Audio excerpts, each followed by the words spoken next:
تقدیر النعمتی واغتنام الفرصہ، تقدیر النعمتی واغتنام الفرصتی، یا پھر دو الگ جملے کیجئے، تقدیر النعمہ واغتنام الفرصہ. کوئی حدیث کو پڑھیے.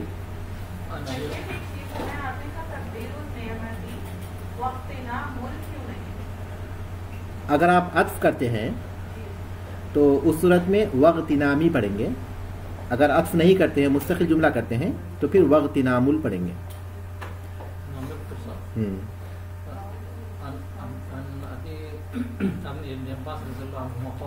قال رسول الله صلى الله عليه وسلم نعمتان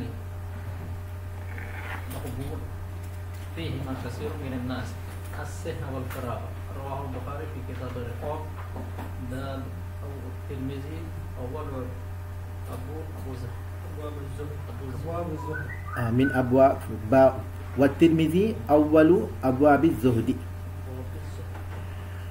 تقدير النعمة واغتنام الفرصة.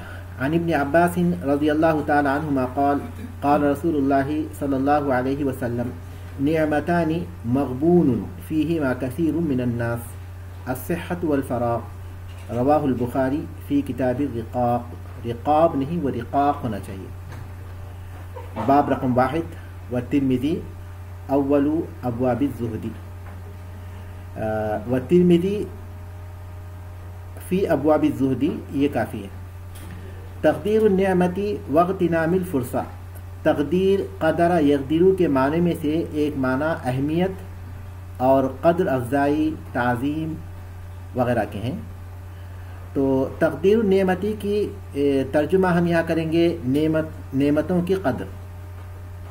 تقدیر النعمتی نعمتوں کی قدر، واغتنام الفرصتی اور فرصت و فراغت کو غنیمت جاننا. تقدیر النعمہ نعمتوں کی قدر کرنا، واغتنام الفرصتی اور فرصتوں کو غنیمت جاننا، یا تقدیر النعمتی واغتنام الفرصتی نعمتوں کی قدر اور فرصتوں کو غنیمت جاننے کی قدر. تو اس کے مقابلے میں بہتر یہی ہے کہ تقدیر النعمہ واغتنام الفرصہ مستقل جملے کے طور پر کیجئے کہ نعمتوں کی قدر اور فرصت کو غنیمت جاننا، فرصت و فراغت کو غنیمت جاننا.